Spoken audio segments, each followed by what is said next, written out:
Alrighty, what's up guys? And today I have for you the long-awaited, personally for me, long-awaited review of the Guardian ship slash the Bentar. So LEGO calls this the Guardian ship rather than the Bentar, probably due to some sort of licensing issue. But this is the Guardian ship. And I'll say really quickly, I have recorded this video once before. I ran all my tests beforehand, and then when I put in my editing program, none of them have audio. So I have already applied my mods because I made the tutorial video and it unfortunately had no audio. So the mods are already applied on the set. And if you do want to see a tutorial, you guys just let me know and I'll whip it up real quick. But let's get started. We'll go over the minifigures real fast and then we'll move on to this impeccable ship.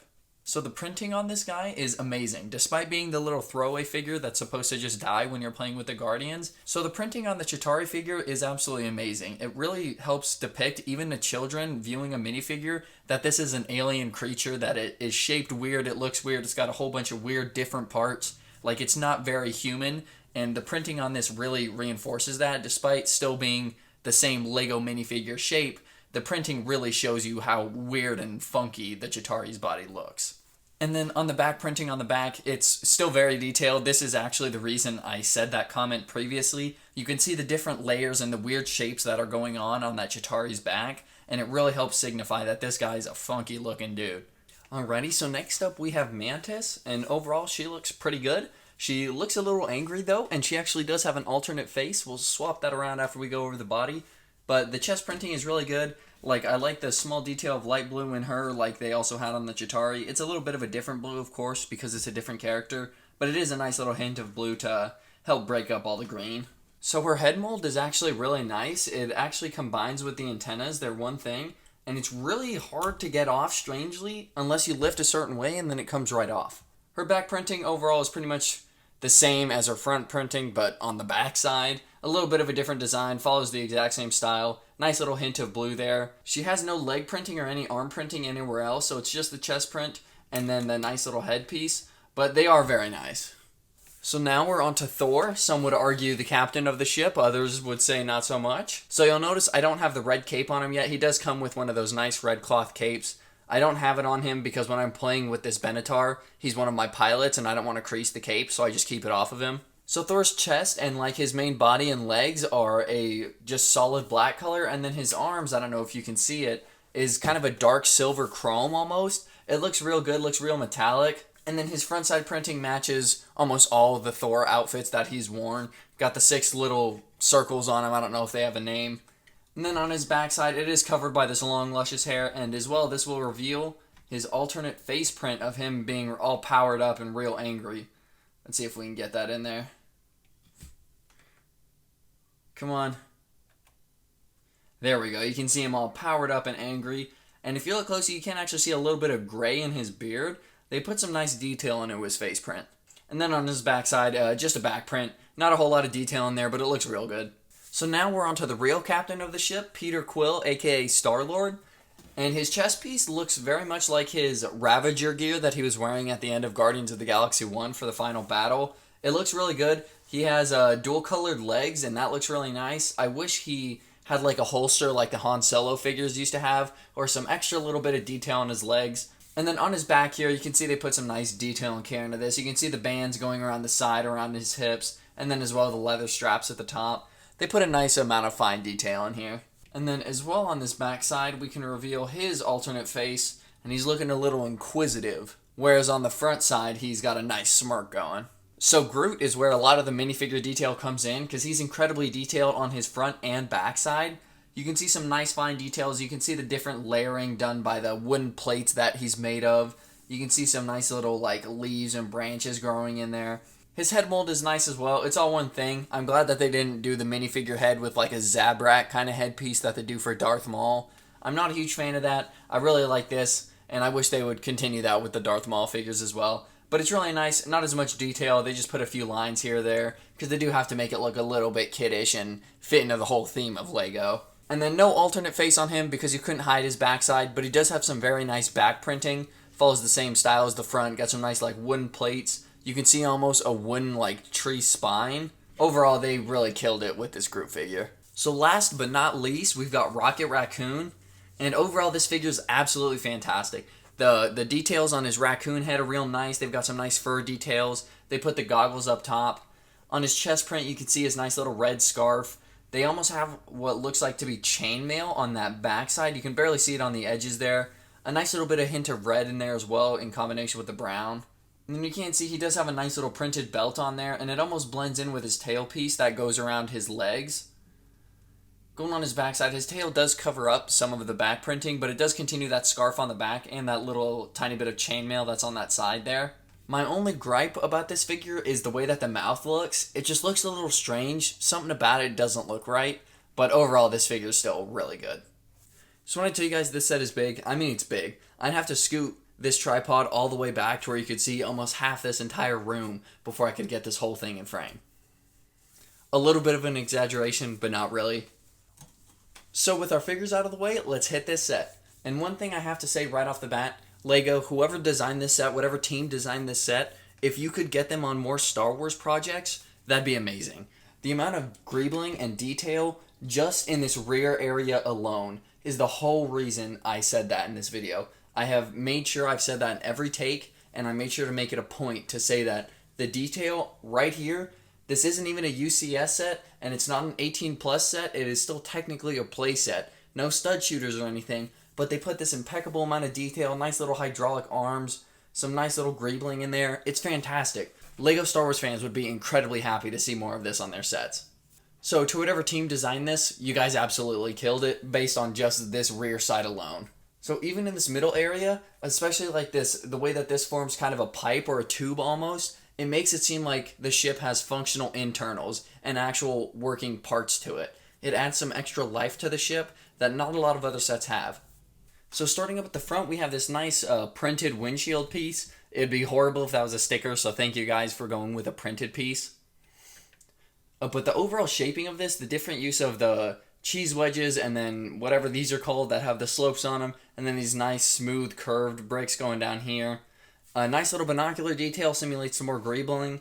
And then on these right sides of both sides of the cockpit, they have this massive intake on either side, and then this nice little vented intake. I really like this combination of detail here. And then throughout this entire set, Lego really employs a lot of snot techniques. Now, not the entire way through. You can already see that kind of on the side here. So you can see here that they definitely don't do it for the entire thing, but they do tile up quite a bit of this set, so there isn't as many studs showing. It's a nice blend of the both. Now that we're on the side of this ship, we may as well continue down the side and then we can hit the wings later.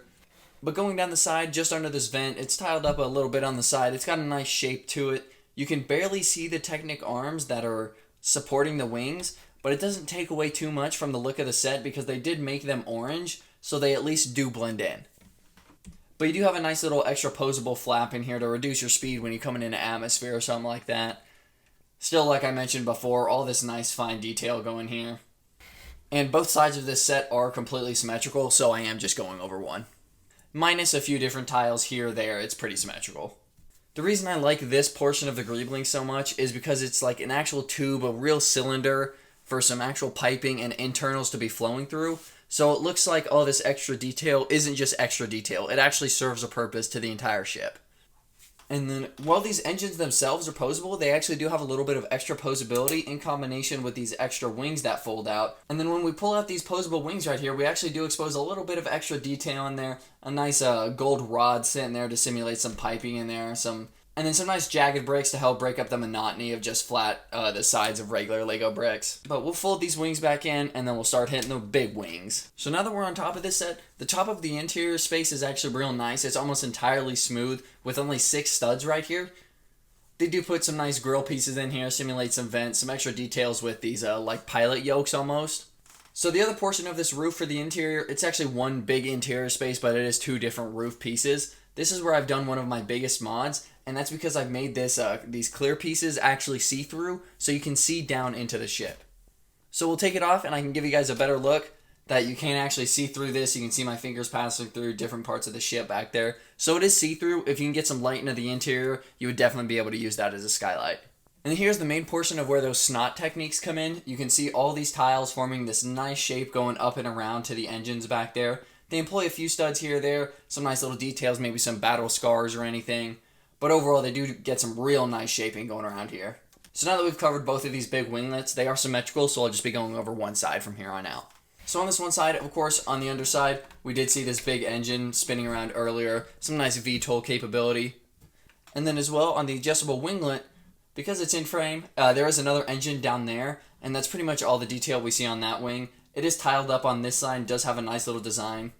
But just underneath both of these little jet outs, you do have extra engines down there.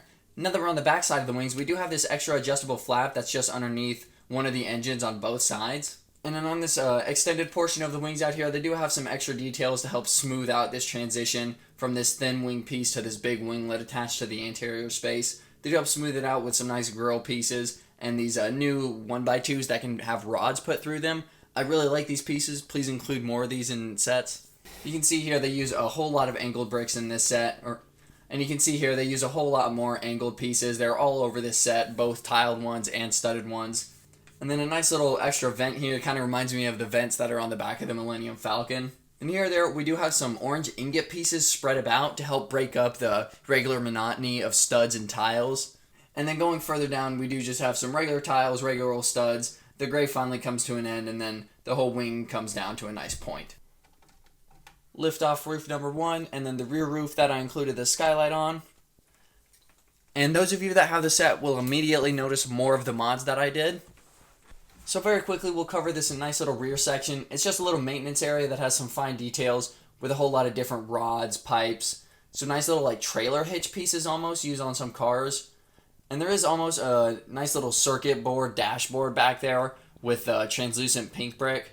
And in the archway between the two sections, you'll notice that I put Star-Lord's blasters. You can't put any weapons right there, but his fit pretty comfortable since they're the smallest out of the set. The rest of the weapons that come with all the minifigures are brick built, but they do have some fine details back in that maintenance area. Alrighty, so on the left side of this interior space, you can see that I included a nice fold-out bed. I did continue tiling up the rest of the outside where the Gamora sticker was, so I did tile it up to make sure it looks real nice, but I did include a nice fold-out bed in case any of the crew gets real tired. And underneath it, you can see I kept a nice little shelf piece, got an extra little donut there and the coffee mug. And just to the left of that, on top of one of the seats, can't quite see the seats down in there, a little bit hard to get light in there. There it is. You can see I have Stormbreaker sitting right above that in one of the weapon clips. And opposite Stormbreaker, on the right side of the ship, I kept the espresso machine together because it's a real nice build.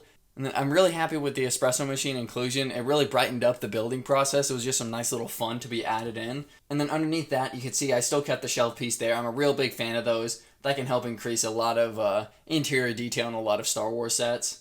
And then I moved that Gamora piece that was on the left side originally down over to the right side to make space for the bed. But I didn't change up the interior space too much. I just moved what was on the left side to the right side so I could use this left side for the bed. And then opposite Stormbreaker, there's the other seat, and then Rocket Raccoon's weapon is sitting above that seat. So on the archway to the interior space, you can see some extra sticker detail going on these nice tiles going up. It almost reminds me of some of the details that are on Star Wars ships in between, like in doorways and such. But it's a nice extra detail, helps liven it up and make it seem a little bit more deep than it is. But then the only thing that leaves us with is the front of this ship. And we'll go ahead and lift up this big canopy. This is really well built. It is kind of heavy, so in play, if you have this up and you're still swooshing it around, it will come down quite often. So just be aware of that since it is a little weighty. I don't know which seat is the pilot and the co-pilot, because this one has the chair and the sticks, but this one's closer. But the rear seat, like I just mentioned, it does have the sticks in the back and the full chair piece. These extra stick pieces are real nice, helps add a whole lot of extra detail. Rather than the antenna pieces, it now kind of feels like these pilots have an actual throttle to grip onto. And then on the rear seat, it's the same piece that's used on the interior passenger seats back there rather than the chair mold because it couldn't fit right there. And then the guy sitting in this seat does have a little bit of controls. They're just attached to this big door on these cheese wedge translucent pink pieces right here. So they both do have some level of control over this ship. This guy isn't just riding passenger up front.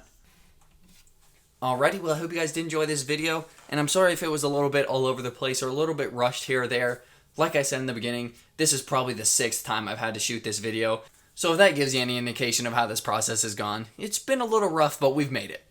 But I'm going to go ahead and end it here. I would really like to get this video uploaded. And if you do want a tutorial for the mods that I've done to the interior space and the skylight in the rear, I'd be more than happy to do that. Just let me know down in the comments, and I'll see you guys next time. Peace, fellas.